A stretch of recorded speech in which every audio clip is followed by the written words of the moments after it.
Hello everyone, कैसे हैं आप सब गाइस। आई होप आप सभी ठीक होंगे और खुश होंगे।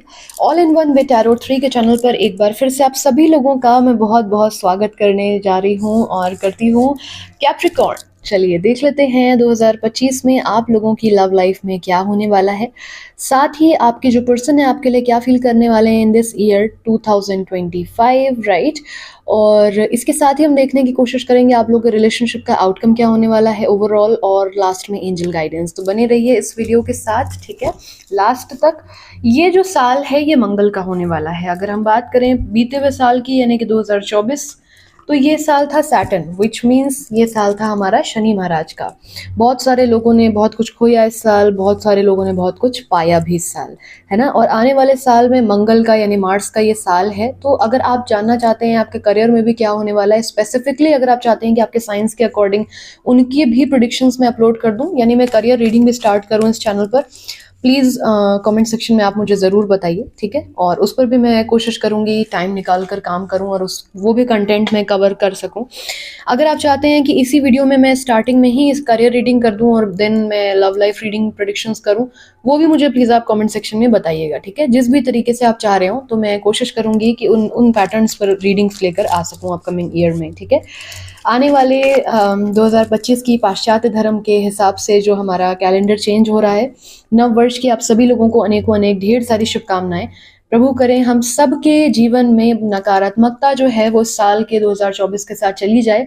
सकारात्मकता जो है, जो सकारात्मक ऊर्जा है हमारे जीवन में, वो हम ज़्यादा से ज़्यादा मैनिफेस्ट करें, ज़्यादा से ज़्यादा अच्छी अफर्मेशंस करें। हमारा जो ऑरा है वो क्लीन रहे, पॉजिटिव रहे, और बहुत सारी पॉजिटिविटी जो है वो हम इस साल अट्रैक्ट करें, चाहे वो अपनी लव लाइफ में हो, हेल्थ में हो, करियर में हो, सारी ही चीज़ों में, है ना, सारे ही हिस्सों में।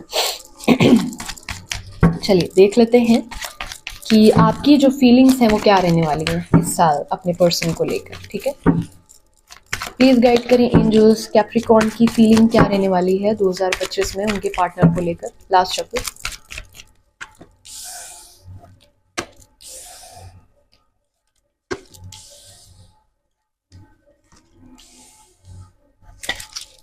ओके, चलिए देख लेते हैं आपके पर्सन क्या फील करने वाले हैं।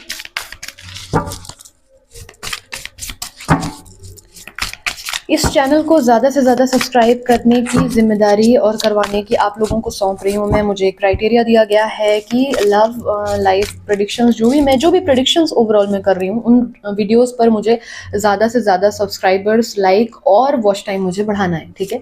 सो ये रिक्वेस्ट भी आप लोगों से ही मैं करूँगी कि इस चैनल को अगर आप आगे भी देखना चाहते हैं तो इस चीज़ में मेरी हेल्प करिएगा, और थैंक यू सो मच इस हेल्प के लिए। चलिए देख लेते हैं आपके पर्सन की energy. Last shuffle angels.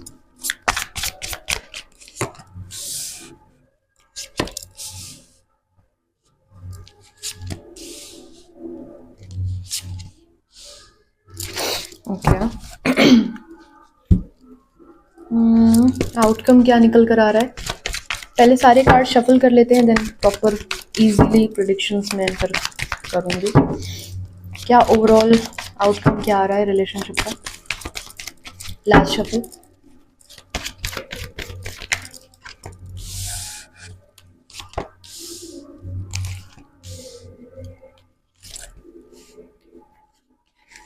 Judgement का कार्ड भी साथ में निकल के आया है आउटकम में, मैं इसको ले रही हूँ, ठीक है, एज ए एक्स्ट्रा मैसेज।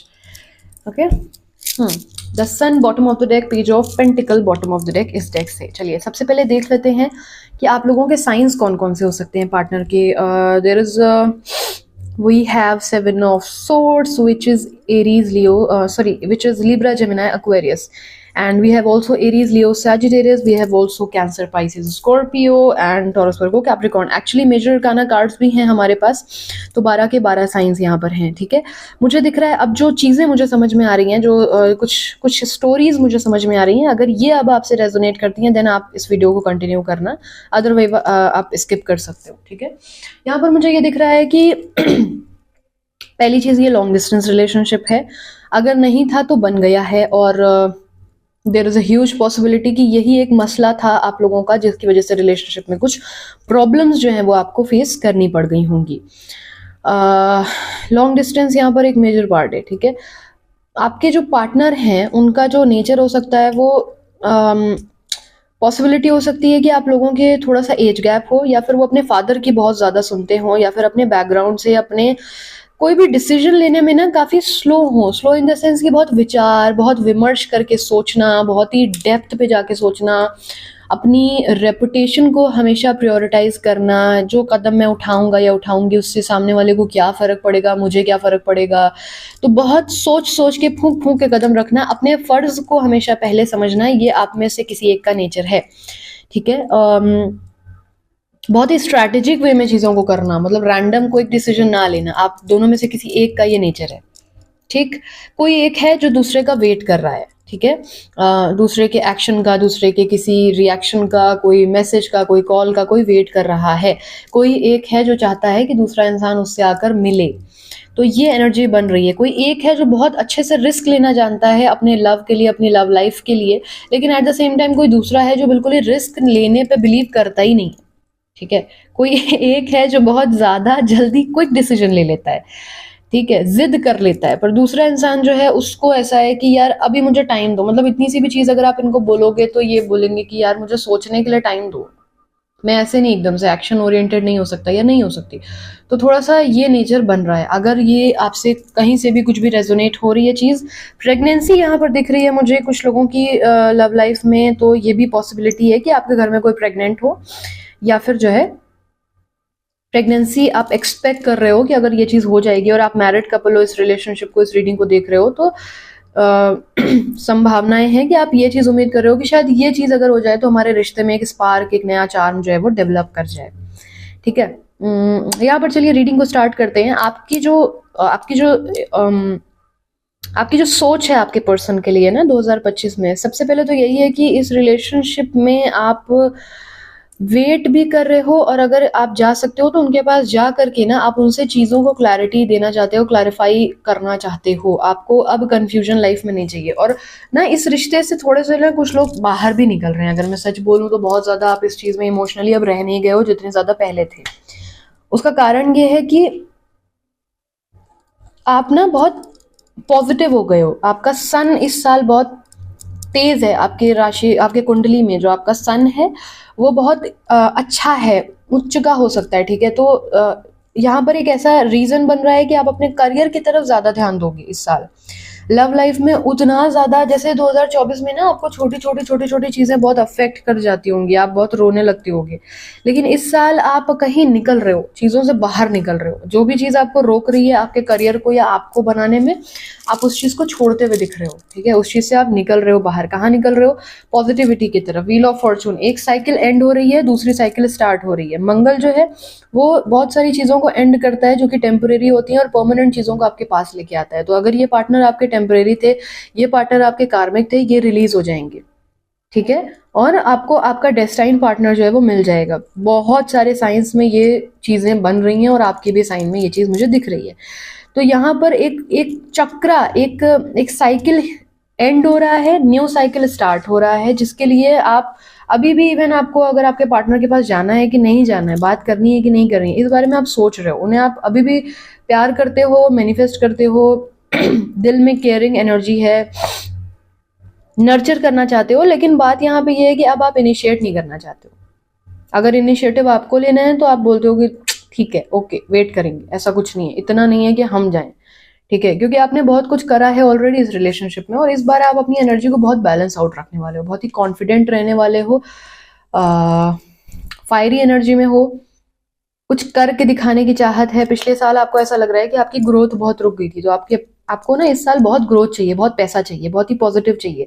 आप एक सन की तरह ना एक ऊर्जा के साथ उग रहे हो इस साल। ठीक है।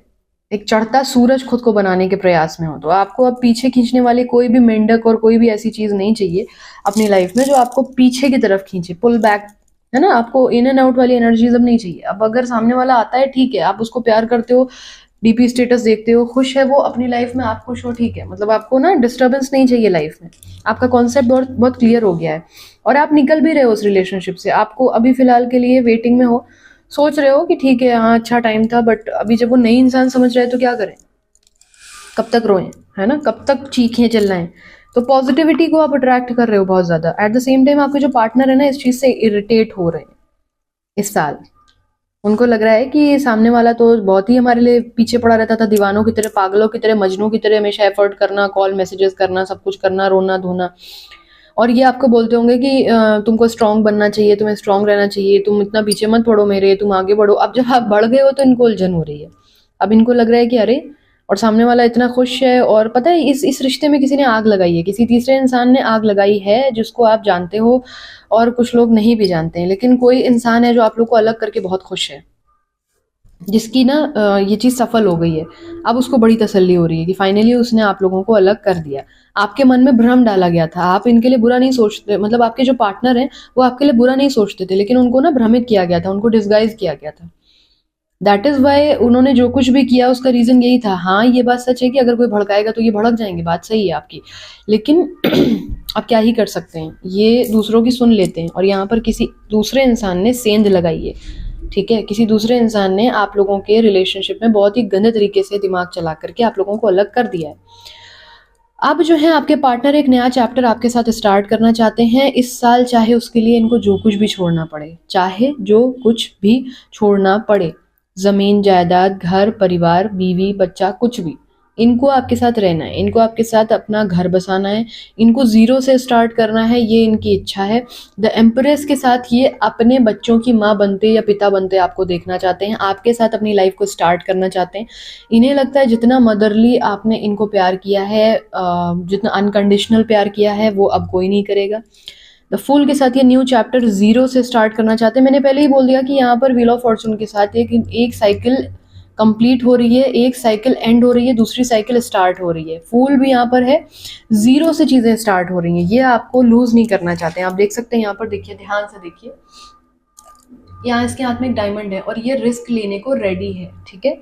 जीरो विच मीन्स कि सारी साइकिल्स एंड होकर के एक न्यू स्टार्ट, जीरो से ही नया नंबर भी शुरू होता है ना, तो उसी तरीके से यहाँ पर आप इस चीज़ को समझिए कि ये अब चीज़ों को वाइंड अप करके अपनी गलतियों को सुधारना चाहते हैं, आपकी तरफ आना चाहते हैं, क्योंकि इनको क्लैरिटी मिली है इस साल। इनको समझ में आएगा कि भाई इन्होंने गलत समझा था आपको, ये किसी और की बात में आकर इतना बड़ा गलत काम कर गए, ठीक है। तो ये इनकी सोच बन रही है। आउटकम की अगर मैं बात करूं तो देखिए यहाँ पर एक इंसान जो है ना, वो बहुत सोच समझ कर विचार विमर्श करके किसी चीज़ में वो उलझा हुआ है, ठीक है। इनकी कोई मजबूरी है, मुझे ये भी दिख रहा है आपके जो पार्टनर है ना, उनकी कुछ मजबूरी है, वो आपकी तरफ अगर आएंगे ना तो उनको बहुत सोच समझ करके ही कदम रखना पड़ेगा। उनकी बैकग्राउंड या तो बहुत ऐसा हो सकता है, या घर परिवार में बहुत स्ट्रिक्टनेस हो सकती है, किसी ऐसी जगह पर स्टक है ये इंसान कि अपनी जिम्मेदारियों को छोड़ नहीं सकता है। जैसे इनकी माँ बूढ़ी हो, उनका बीपी हाई हो जाता हो, पिताजी की तबीयत खराब हो जाती हो, तो ये चाह करके भी उस चीज़ से निकल नहीं पा रहे हैं, मजबूरी है, फाइनेंशियल क्राइसिस है, घर परिवार इन पे डिपेंडेंट है, ये अपनी रिस्पॉन्सिबिलिटी से नहीं निकल पा रहे हैं। लेकिन इस रिलेशनशिप में 110% इस बात को मेरी कहीं भी लिख लीजिए और क्लेम कर लीजिए इस रीडिंग को, ठीक है। क्लेम करिए कमेंट सेक्शन में जाकर कि आपको जजमेंट मिलेगा। भगवान आपको इस साल जो भी 24 में गलत हुआ है, 25 में उस बात का पॉजिटिव आपको रिजल्ट मिलेगा देखने को। स्लो एनर्जी है एम्परर के साथ, लेकिन ये इंसान हिम्मत कर ले जाएगा इस साल, ये इंसान हिम्मत कर ले जाएगा, क्योंकि सोर्ट्स की एनर्जी भी बन रही है यहाँ पर। और मैंने क्या कहा, मंगल का साल है, स्टकनेस खत्म होगी। जिन लोगों की सालों साल से शादी नहीं हो रही थी, कमिटमेंट नहीं मिल रहा था, या तो इस बार कमिटमेंट मिल जाएगा, या तो जो है क्या होगा कि रिलीज हो जाएगा इंसान, है ना, डेस्टाइन पार्टनर मिल जाएगा। तो ये एक पॉजिटिविटी है, इसको आप क्लेम कर सकते हैं। हर रीडिंग को मैं बोलती भी नहीं हूँ, बट ये है कि इसको आप क्लेम कर सकते हैं। देख लेते हैं एंजल गाइडेंस क्या निकल कर आ रही है। Last chapter, look for a sign. Angels आपके साथ रहने वाली हैं। जिन भी लोगों ने रीडिंग देखना स्टार्ट कर दिया, तो नए साल एंजल्स आपको गाइड करेंगी। अपने सिंक्रोनिसिटीज और इंट्यूशंस का जरा सा ख्याल रखिएगा। कॉम्प्रोमाइज करना पड़ेगा कुछ चीज़ों में, यहाँ पर ये भी चीज़ मुझे दिख रही है, बट ये है कि आपको कुछ ना कुछ साइन एंजल्स देंगी कि क्या आप करें अपनी लाइफ में, तो आपके लिए बेहतर होगा। इस साल अगर आप अपने ग्रह को, पितृदोष को और कुल देवी को अगर पूजना शुरू कर दें, तो बहुत सारे ऑब्स्टिकल्स ऐसे ही खत्म हो जाएंगे। और मैं ये प्रेफर नहीं करूंगी कि शिवलिंग पे जाके भर भर के आप दूध दही चढ़ा रहे हैं और फिर बोल रहे हैं हमारे जीवन में कुछ सही नहीं हो रहा है। आप अगर अन्न का अपमान करोगे ना, अब आप बोलोगे दीदी अपमान कैसे हुआ। शिवलिंग पर भोलेनाथ नहीं कहते हैं कि बाहर एक जीव तड़प रहा है ठंड और भूख से, और आप उन पे ले जाके पानी दूध अर्पण कर रहे हो, अर्पण करने के नाम पर सोच रहे हो दीदी हमारे ग्रह नहीं ठीक हो रहे। ग्रह तब ठीक होंगे जब एक बूंद दूध बाबा को चढ़ा दिया, बाकी का पूरा पैकेट आपने उस कुत्ते को या बिल्ली को पिला दिया, या गाय को चारा दे दिया, या किसी के पास अलाव जला दिया किसी पक्षी और उनके पास, जीव जंतुओं के पास जो ठंड में इस समय तड़प रहे हैं। पुराने कपड़े हैं तो जरूरतमंद को दो, ये नहीं कि आपने कहीं भी किसी को भी दे दिया जिसको जरूरत भी नहीं है, ठीक है। तो क्योंकि आज की सरकार भी, बहुत समय से सरकार बहुत कुछ कर रही है बहुत लोगों के लिए, तो हर इंसान दिखने वाला जो है वो गरीब नहीं होता है। जरूरतमंद ढूंढो और उसको वो चीज दो जिसको सच में ठंड लग रही है, ठीक है। उसको ना दो कि जो जो जो उस चीज की वक़्त ही ना समझे। आप, you are getting my point. तो उस चीज को थोड़ा सा ध्यान दो, ठीक है। जरूरतमंद की मदद करो, ये नहीं कि जो इंसान कमा सकता है आप उसको अपाहिज बना रहे हो। जैसे भिखारी या कोई भी आता है उसको आप दे रहे हो, अगर उसके पास सक्षम है, वो उसके पास कैपेबिलिटी है कि वो कुछ कर सकता है लाइफ में, आप उसको भीख, ऐसे उसने हाथ फैलाया, आपने दिया, अब वो आजीवन हाथ फैला करके 150 कमा लेगा और अपना जो सोल पर्पस है वो बंदा भूल गया। उसका पाप आपको लगता है, उसको नहीं लगता, आपको लगता है, क्योंकि आपने उसको अपाहिज बनाया। वो नहीं बन रहा, वो उसने एक कोशिश की, आपने 10 कोशिश कर दी उसको 5 रुपए देके। उसको बोलो कि यार तो आप मेरे यहाँ काम कर लो, मैं आपकी हेल्प करती हूँ या करता हूँ, या आप फिर चाहे कोई चीज बेचो। और हाँ, अगर कोई कभी पेन बेच रहा है, कोई इंसान मूंगफली बेच रहा है, तब वो जरूर ले लो, भूख हो ना हो ले लो। ये हुई जरूरतमंद की मदद, क्योंकि आपने एक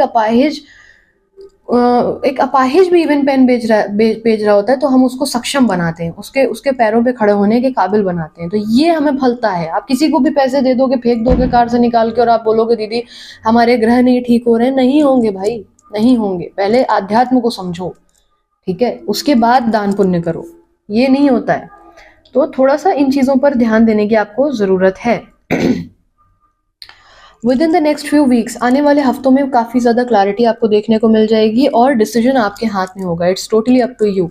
एंजल्स कह रही हैं कि वो आपको इंट्यूशन वाइज गाइड करेंगी, ठीक है, लेकिन अब आपके ऊपर है कि आपको कॉम्प्रोमाइज़ करना है लाइफ में या आपको स्टैंड लेना है अपनी तरफ, ठीक है। तो ये चीज़ें हैं। आई होप इससे आपको कुछ क्लैरिटी मिली हो। If you want more clarity about your relationship, description box में नंबर दिया हुआ है, you can always contact us. Happy new year का मैसेज जो है वो तो कमेंट सेक्शन में बनता है, तो जल्दी से सभी लोग, आप लोग हैप्पी न्यू ईयर का मैसेज ड्रॉप करिए और मुझे जो मैंने हेल्प मांगी है, आई होप आप लोग उसमें मेरा साथ ज़रूर देंगे, इस फैमिली को बढ़ाएंगे ज़रूर इस आने वाले साल में। और मुझे बहुत सारी इंस्पिरेशन आप लोगों से मिलने वाली है, इस बात की मैं उम्मीद कर रही हूँ। वॉच टाइम भी आप मेरा इंक्रीज करवाएंगे, इन सारी चीज़ों की मैं उम्मीद करते हुए अलविदा कह रही हूँ इस वक्त। दीजिए मुझे इजाज़त, और ठंड बहुत है भाई।